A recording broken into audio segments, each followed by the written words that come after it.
నమస్తే. నా పేరు doctor N Subrahmanyam, Ayurvedic specialist, Amrutham Ayurvedic hospital, Hyderabad.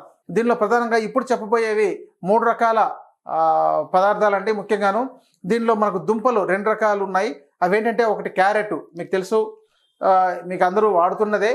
కానీ ఇక్కడ దీన్ని జ్యూస్ చేసి చాలామంది తాగుతుంటారు. కొంతమంది అప్పుడప్పుడు తాగుతుంటారు, కొన్ని రోజులు మర్చిపోతుంటారు. కానీ మీరు ఆహారంలో ఒక భాగంగా మార్చుకోండి. మీరు ఉదయం బ్రేక్ఫాస్ట్ చేసేటప్పుడు ముందు జ్యూస్ తాగండి. దాని మీద మీకు బ్రేక్ఫాస్ట్ చేయాలనిపిస్తే చేయండి, లేకపోతే చేయొద్దు. ఉదయం లేవగానే ఏదైనా ఒక వెజిటేబుల్ జ్యూస్ని తయారు చేసుకునే విధానం నేర్చుకోండి. ఇప్పటికే మీకు చాలా రకాల వెజిటేబుల్ జ్యూసెస్ ఇంతకుముందు చాలా ఎపిసోడ్లో చెప్పినాను, ఇప్పుడు కూడా చెప్తున్నాను. దీంట్లో బెనిఫిట్స్ ఏంటంటే క్యారెట్ మీకు చూడండి మంచి ఫైబర్ కంటెంట్ ఉంటుంది. ఇంకోటి రక్తాన్ని శుద్ధి చేస్తుంది, కంటికి మంచిది. ఇక ఇలా ఎన్ని రకాల మల్టీ బెనిఫిట్స్ అన్నీ ఉన్నాయి. దీని తర్వాత ముల్లంగి, ఇది చూడండి కిడ్నీని కాపాడుతుంది. మీకు ముల్లంగి మీకు తెలిసే ఉంటుంది. కొంతమంది దీని రుచిని ఇష్టపడరు, కానీ దీంట్లో ఉన్న కొన్ని రకాల రసాయనాలు మన కిడ్నీలో ఉండే స్టోన్స్ని కరిగించడానికి, ముఖ్యంగా క్షార పదార్థం ఎక్కువగా ఉంటుంది కాబట్టి కిడ్నీలో కానీ గాల్బ్లాడర్లో కానీ స్టోన్స్ లాంటివి తయారు కాకుండా రక్షించడానికి చాలా బాగుంటుంది. మన శరీరంలో నీటి శాతంని మెయింటైన్ చేయడానికి కీర చాలా బాగా ఉపయోగపడుతుంది. వీటితో మనం జ్యూస్ చేద్దాం. వీటి మిక్స్డ్గా జ్యూస్ చేస్తున్నాం. మీరు విడివిడిగా చేసుకుని తాగొచ్చు. ఈ కీరని అయితే ఎప్పుడు జ్యూస్ చేయాల్సిన అవసరం లేదు, కానీ రుచికరంగా మనం వాడేసుకోవచ్చు. ఎందుకంటే ఇది మామూలుగానే కొరికి తినేయచ్చు, అంత బాగుంటుంది. అయితే ఇక్కడ ఏంటంటే దీంట్లో కొంచెం కారగుణం ఉంటుంది కాబట్టి ఆ క్షారం వల్ల దాన్ని బ్యాలెన్స్ చేయడానికి ఇక్కడ కీరను కలుపుకుంటున్నాం. ఇలా ఈ మూడింటిని ఇప్పుడు జ్యూస్ చేసుకుందాం. దీంతో బెనిఫిట్స్ గురించి చెబుతూ పోతే లిమిట్ లేదండి.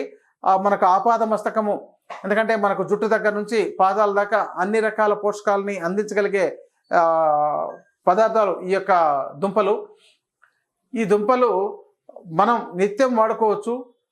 ఇంకొకటి ఏంటంటే ఇది షుగర్ని కంట్రోల్ చేయడం, బీపీని కంట్రోల్ చేయడం, థైరాయిడ్ని కంట్రోల్ చేయడం, కంటి చూపును మెరుగుపరచడం, మీ యొక్క జుట్టుని బాగా పెంచేటట్టు చేయడం, ఇంకా మీ పొట్టలో జీర్ణ వ్యవస్థ సక్రమంగా పనిచేసేటట్టు చేసేందును మీకు మలినాలు పేరుకోకుండా ఎప్పటికప్పుడు విరేచనం చేస్తుంది. మీరు ఒక ముల్లంగి జ్యూస్ తాగండి, మీకు వెంటనే ఒక 2 గంటల తర్వాత విరేచనం అయిపోయి లోపల ఉన్నదంతా ఒక్కసారిగా పొట్టను ఖాళీ చేసినట్టు చేయిస్తుంది. అలాగే ఇక మనకు నరాలకు బలహీనత ఉంటే అలాంటి వాటికి చాలా బాగా ఉపయోగపడతాయి. కాల్షియంని, ఐరన్ని మా బాడీ అబ్జర్వ్ చేసుకోవడానికి చాలా సపోర్ట్ చేస్తుంది. ఇలా వీటి బెనిఫిట్స్ చెప్తూ పోతే ఇంకా చాలా ఉన్నాయి. కాబట్టి ఇప్పుడు దీన్ని ప్రస్తుతం మీరు ఇంతకాలం ఒక విధంగా వాడారు, ఇప్పుడు ఉడకబెట్టి వాడారు, పచ్చి వాడారు. ఇప్పుడు అలా కాకుండా ఒక మధ్య రకంగా కేవలం కొంచెం వేడి నీళ్ళలో కొంతసేపు ఉంచి తర్వాత తీసి దాంతో జ్యూస్ చేసుకోవడం ద్వారా మనకు దానిలో పోషకాలు పోకుండా ఉంటాయి. దానిలో ఉన్న టాక్సిన్స్ ఏమన్నా ఉంటే అవి బయటికి వెళ్ళిపోతాయి. అలాగే జ్యూస్ దాంతో చాలా బాగా వస్తుంది, వాడడానికి రుచికరంగానూ ఉంటుంది. ఇప్పుడు చూడండి నీరు మరుగుతోంది. దీనిలోకి ఇప్పుడు మనం వీటిని దించుకొని వీటినన్నింటినీ దీంతో వేద్దాం.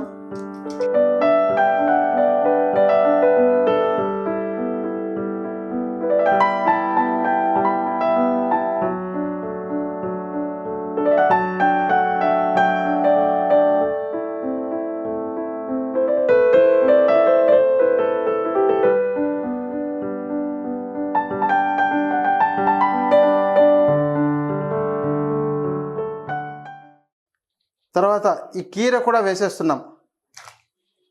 ఇలా కొంతసేపు మూత పెట్టి ఉంచండి. ఇలా ఒక 10 నిమిషాలు ఉంచిన తర్వాత మళ్ళీ మనం దీన్ని జ్యూస్ తయారు చేసుకొని వాడుకోవాలి. ఇక దీనిలో బెనిఫిట్స్ మీకు ఇప్పటికే చెప్పాను. మీరు గుర్తిస్తూ పోతే మీకు మధుమేహం కానీ, బీపీ కానీ, అనిద్ర కానీ, మానసిక రోగాలు కానీ ఇలాంటివేవి లేకుండా కాపాడగలిగేవి.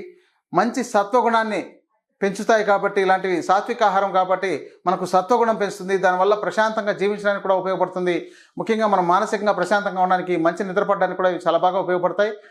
ఇంకొకటి ఏంటంటే ఇవి మన యొక్క పొట్టకు సంబంధించిన రోగాలకు మంచి అమృతం లాంటివి. పొట్టలో ఉండే మనకు రకరకాల ఈ యొక్క క్రిములు లాంటివి కానీ, బ్యాక్టీరియా కానీ, వైరస్లు కానీ, స్టమక్లో పేరుకున్నవి కానీ, ఈ నులి పురుగులు కానీ, ముఖ్యంగా ముల్లంగి నులి పురుగులను కూడా బయటికి పంపించగలుగుతుంది. అలాంటి శక్తి వాటికి. సో ఇలాంటి వాటికన్నిటికీ మనకు మంచిది కాబట్టి మనం రోజు జ్యూస్ చేసుకుని తాగొచ్చు. కొంతమందికి ఈ రుచులు నచ్చకపోతే విడివిడిగా చేసుకుని తాగండి. మీకు దాంతో ఏది నచ్చితే అది వేసుకోండి. ఇక్కడ మీకు నేను ప్రత్యేకంగా దాంతో ఏవి కలపట్లేదు. కేవలం ఒట్టి దానికి మాత్రం కేవలం సైంధవ కలుపుతున్నాం రుచి కొరకు. ఇంకొంచెం చేస్తే మిరియాల చూర్ణం కలుపుకోవచ్చు. అంతకుమించి వేరే చేసుకోవాల్సిన అవసరం ఏమీ లేదండి. ఇక్కడ కలుపుకోవాల్సింది 2. ఇక్కడ అల్లం కూడా మీకు ఇష్టమైతే వేసుకోండి, లేకపోతే వేసుకోకపోవచ్చు. వెల్లుల్లి కూడా అవసరం లేదు. మిగతా వాటిల్లో చాలా చోట్ల అల్లము వెల్లుల్లి వాడతాం, వీటికి అంత అవసరం ఉండదు. ఇవి పచ్చివే మనం తాగొచ్చు, పచ్చివే తినొచ్చు. కాబట్టి వీటిని జ్యూస్ చేసుకున్నా కూడా వాటి రుచి అలాగే ఉంటుంది కాబట్టి వాటికి ప్రత్యేకంగా అవసరం లేదు. కొంతమందికి ముల్లంగి తినేటప్పుడు సాల్ట్లోనో కొంచెం మిర్చిలోనో దాంట్లో ఇలా కలిపి నమలాల్సి వస్తుంది. అలా కాకుండా ఇక్కడ మిరియాల చూర్ణం కొంత కలుపుకోవడం, సాల్ట్ కలుపుకోవడం. సాల్ట్ అంటే సైంధవలవణం, ఆయుర్వేదంలో సైంధవలవణం ఎక్కువగా వాడమని సూచిస్తుంది.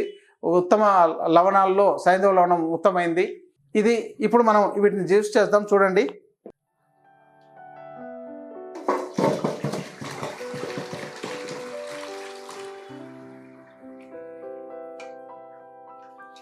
చూడండి ఎంత ఆకర్షణీయంగా ఉందో. ఇప్పుడు జ్యూస్ తయారు చేద్దాం. మనకు నొప్పులలో కూడా ఇది చాలా బాగుంటుందండి.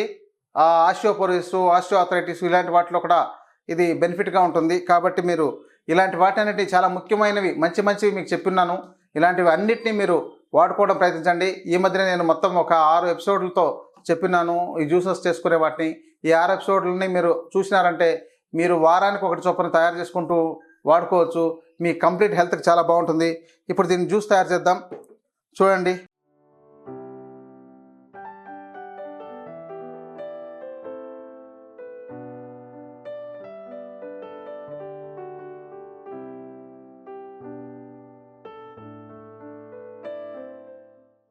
చూశారు కదా, జ్యూస్ తయారైపోయింది. ఇప్పుడు దీంట్లో ఉన్నది మనం ఇలా బయటకు తీసి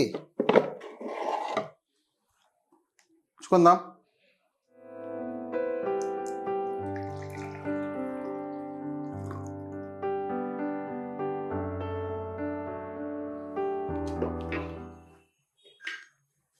చూశారు కదా జ్యూస్.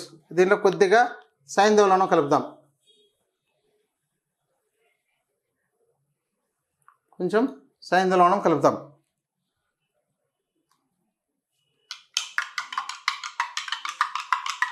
ఇదండి మల్టీ బెనిఫిట్స్ ఇచ్చే వెజిటబుల్ జ్యూస్. చూశారు కదా, మీరు చాలా రకాల జ్యూస్లు ఇప్పటికి చూసి ఉంటారు. వీటిని పోషకాలు పోకుండా మనం అలాగేనే ఉడకకుండా పచ్చిగా ఉన్నట్టు మనకు అనిపించకుండా వీటిలో రుచికరంగా ఉండేటట్టు అలాగే పోషకాలు పోకుండా కాపాడుకోవడానికి అనుకూలంగా తయారు చేసుకొని వాడుకోవడం. మీరు ఈ పద్ధతిలో చాలా రకాల జ్యూసెస్ తయారు చేసుకోవచ్చు. మీకు ఇంకా బూడిద గుమ్మడికాయ ఉంటుంది, పొట్లకాయ ఉంది. ఇలా మీరు ఎన్ని రకాల వాటితో అయినా ఉసిరికాయలు తెచ్చుకొని చేసుకోవచ్చు అండి. ఇలా మీరు రకరకాల జ్యూసెస్ తయారు చేసుకొని నిత్యం బ్రేక్ఫాస్ట్కు లేదా మీరు టీ కాఫీలకు బదులుగా ఇలాంటివి తాగుతూ ఆరోగ్యాన్ని పొందండి. అలాగని ఉదయమే తాగాలనేం లేదు. మీరు మధ్యాహ్నం సాయంత్రం కూడా ఎప్పుడైనా భోజనానికి ముందు కానీ లేదా భోజనమైనా ఒక 2 గంటల తర్వాత కానీ తాగొచ్చు. మీకు ఒకటి దీంట్లో ఉన్న సమస్య ఏంటంటే ఎప్పటికప్పుడు పొట్టను క్లీన్ చేస్తుంది. సాధారణంగా చాలామందికి అదే కావాల్సింది. కానీ ఆ పొట్ట క్లీన్ చేస్తుందంటే వాళ్ళకి అదేదో విరేచనాలు అవుతుంది, నాకేదో ఇబ్బంది అవుతుంది, నేను మళ్ళీ నా పని చేసుకోలేను అని ఆ లోపల కుళ్ళబెట్టుకుంటుంటారు. అది మొత్తం మలమంతా చెడిపోయి కుళ్ళిపోయి పాడైపోతుంటుంది. అలా మీరు మలాన్ని తయారు చేసుకోకుండా ఎప్పటికప్పుడు శుభ్రం చేసుకోవడానికి ఇవి చాలా బాగా ఉపయోగపడతాయి. కాబట్టి ఇలాంటి వాటిని వాడుకొని మంచి ఆరోగ్యాన్ని పొందండి. మరిన్ని ఆరోగ్య విశేషాలతో మరొక ఎపిసోడ్లో కలుద్దాం. నమస్కారం.